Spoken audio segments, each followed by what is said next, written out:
জয় নিতাই, জয় গৌর, জয় জয় শ্রী রাধেশ্যাম। সকল ভক্তবৃন্দের চরণে দণ্ডবত প্রণাম জানিয়ে অগ্রহায়ণ মাসের কৃষ্ণপক্ষের যে একাদশী, সেই উৎপন্না একাদশী সম্পর্কে আজকের আলোচনা। অগ্রহায়ণ মাসের কৃষ্ণপক্ষের একাদশী উৎপন্না একাদশী। এই একাদশী ব্রত কবে পালন করতে হবে? যে সকল ভক্তবৃন্দ একাদশী ব্রত পালন করেন তাদেরকে অনেক অনেক ধন্যবাদ, তাদের চরণে ধন্যবাদ প্রণাম। যে সকল ভক্তবৃন্দ এখনও পর্যন্ত একাদশী ব্রত শুরু করেননি তাদের উদ্দেশ্যে বলবো যে আপনারা অবশ্যই একাদশী ব্রত পালন করুন। এই একাদশী ব্রত 8 থেকে 80 সকলেরই পালন করা কর্তব্য। একাদশী কৃষ্ণপক্ষ কি শুক্লপক্ষ উভয় পক্ষেরই একাদশী ব্রত অবশ্যই পালন করতে হবে। একাদশী ব্রত যদি পালন করা না যায় তাহলে শুধু যে একাদশী ব্রত পালন করবে না সে নিরয়গামী হবে না, সে পিতৃগণ সহযোগে সকলকে নিয়ে নিরয়গামী হবে। সুতরাং প্রত্যেকেরই একাদশী ব্রত পালন করা অবশ্যই কর্তব্য এবং করুন। এমন কিছু কঠিন বিষয় নয় একাদশী ব্রত। পঞ্চ রবিশস্য ত্যাগ করা এবং নিরামিষ আহার আগের দিনে পরের দিনে, এবং সেদিন ঈশ্বরের ভজনা করা, হরির তুলসীতে জলদান, তুলসী পূজন, তুলসী পরিক্রমা এবং শাস্ত্র গ্রন্থাদি পাঠ, আর অধিক পরিমাণে হরিনাম জপ। তা যাই হোক, যারা এখনো পর্যন্ত একাদশী ব্রত শুরু করেননি তাদের উদ্দেশ্যে বলবো আপনারা একাদশী ব্রত শুরু করুন। উৎপন্না একাদশী ব্রত কিভাবে একাদশী উৎপন্ন হলো, সে একাদশী যে আবির্ভাব সেটা কিভাবে হলো, সকলেই এই মাহাত্ম্যটা মনোযোগ সহকারে শ্রবণ করবেন। এবং এই একাদশীর পরে যে পারণ, সেই পারণটা খুব অল্প সময়ের মধ্যে আছে। সেই পারণটা নির্দিষ্ট সময়ে অবশ্যই পালন করবেন। তাই উৎপন্না একাদশী ব্রত আগামী 15ই নভেম্বর শনিবার এই ব্রত পালন করতে হবে। এখন উৎপন্না একাদশী ব্রত মাহাত্ম্য কথা।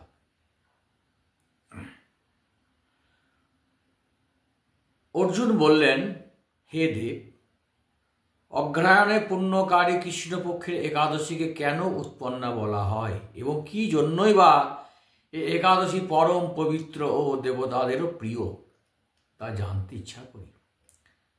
শ্রী ভগবান বললেন, হে পৃথাপুত্র, পূর্বে সত্যযুগে মূঢ় নামে এক দানব ছিল।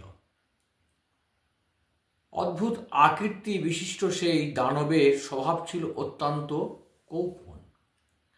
সে দেবতাদেরও ভীতপ্রদ ছিল।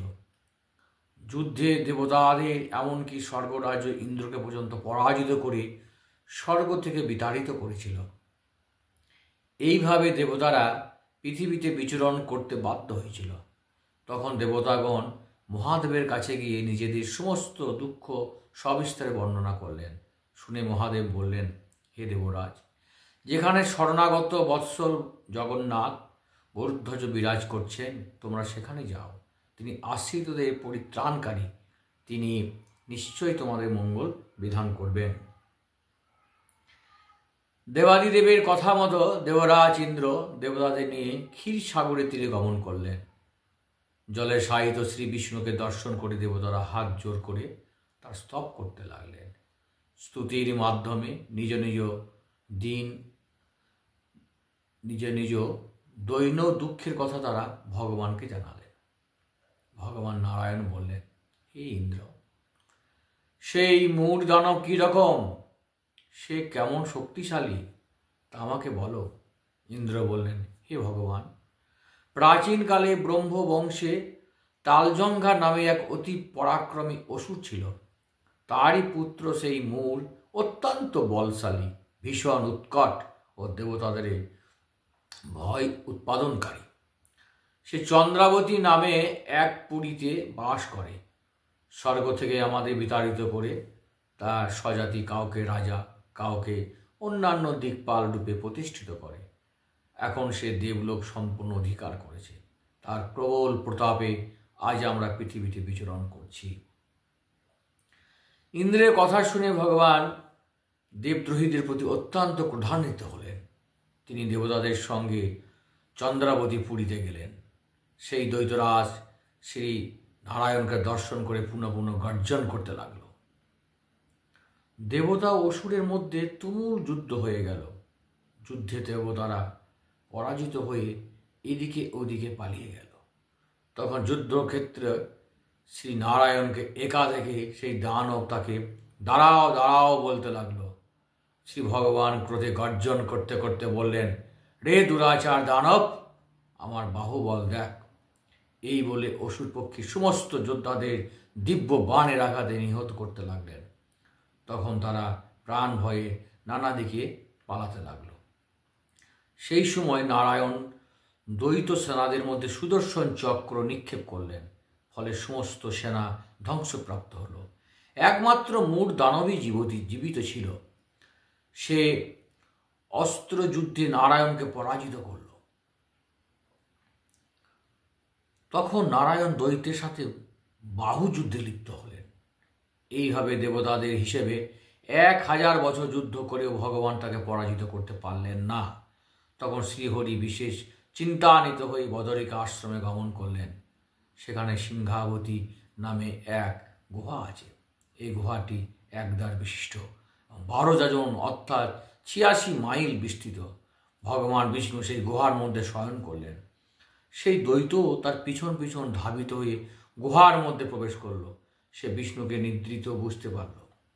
অত্যন্ত আনন্দিত হয়ে ভাবতে লাগলো, আমার সাথে যুদ্ধে পরাজিত হয়ে বিষ্ণু এখানে গোপনে শুয়ে আছে, আমি তাকে অবশ্যই বধ করব। দানবের এই রকম চিন্তার সঙ্গে সঙ্গে সে বিষ্ণুর শরীর থেকে একটি কন্যা উৎপন্ন হলো। এই কন্যায় উৎপন্ন একাদশী। তিনি রূপবতী, সৌভাগ্যশালিনী, দিব্য অস্ত্র শস্ত্র ধারিণী ও বিষ্ণু তেজ সম্ভুধা বলে মহাপরাক্রমশালী ছিলেন। দ্বৈতরাজ সেই স্ত্রী রূপিণী দেবীর সঙ্গে তুমুল যুদ্ধ শুরু করল।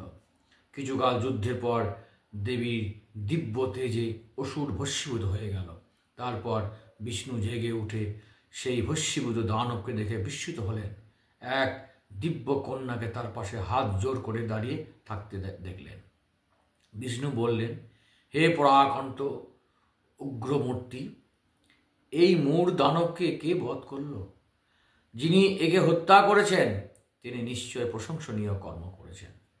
সেই কন্যা বললেন, হে প্রভু, আমি আপনার শরীর থেকে উৎপন্ন হয়েছি। আপনি যখন ঘুমিয়েছিলেন তখন এই দানব আপনাকে বধ করতে চেয়েছিল। তা দেখে আমি তাকে বধ করেছি। আপনার কৃপাতেই আমি তাকে বধ করেছি। এ কথা শুনে ভগবান বললেন, আমার পরাশক্তি, তুমি একাদশীতে উৎপন্ন হয়েছ, তাই তোমার নাম হবে একাদশী। আমি এই ত্রিলোকে দেবতা ও ঋষিদের অনেক বর প্রদান করেছি। হে ভদ্রী, তুমিও তোমার মনোমতো বর প্রার্থনা করো, আমি তোমাকে তা প্রদান করব। একাদশী বললেন, হে দেবেশ, ত্রিভুবনের সর্বত্র আপনার কৃপায় সর্ববিঘ্ন নাশিনী ও সর্বদায়িনী রূপে যেন পরম পূজ্য হতে পারি, এ বিধান করুন। আপনার প্রতি ভক্তিবশত যারা শ্রদ্ধা সহকারে আমার ব্রতোপবাস করবে তাদের সর্বসিদ্ধি লাভ হবে, এই বর প্রদান করুন। বিষ্ণু বললেন, হে কল্যাণী, তাই হোক। উৎপন্না নামে পরিচিত তোমার ব্রত পালনকারী সমস্ত ইচ্ছা পূর্ণ হবে। তুমি তাদের সকল মনোবাসনা পূর্ণ করবে, এতে কোনো সন্দেহ নেই। তোমাকে আমার শক্তি বলে মনে করি, তাই তোমার ব্রত পালনকারী সকল আমারই পূজা করবে। এর ফলে তারা মুক্তি লাভ করবে। তুমি হরিপ্রিয়া নামে জগতে প্রসিদ্ধ হবে। তুমি ব্রত পালনকারী, শত্রু বিনাশ, পরম গতি দান এবং সর্বসিদ্ধি প্রদান করতে সমর্থ হবে। ভগবান বিষ্ণু এইভাবে উৎপন্না একাদশীকে বরদান করে অন্তর্হিত হলেন। সমস্ত ব্রতকারী ভক্তিপরায়ণ হয়ে এই উৎপন্না একাদশীর উৎপত্তির কথা শ্রবণ কীর্তন করলে শ্রীহরির আশীর্বাদ লাভে ধন্য হবেন। কারণ পরের দিন অর্থাৎ 16ই নভেম্বর রবিবার সকাল 9:11 হইতে 9:30, 9:30 মধ্যে সকলেই আপনারা নির্দিষ্ট সময়ে পালন করুন। সকলেই খুব ভালো থাকুন। হরে কৃষ্ণ কৃষ্ণ কৃষ্ণ হরে হরে, হরে রাম রাম রাম হরে হরে। একাদশী মহারানী কি জয়, একাদশী মহারানী কি জয়, একাদশী মহারানী কি জয়। হরি গৌর।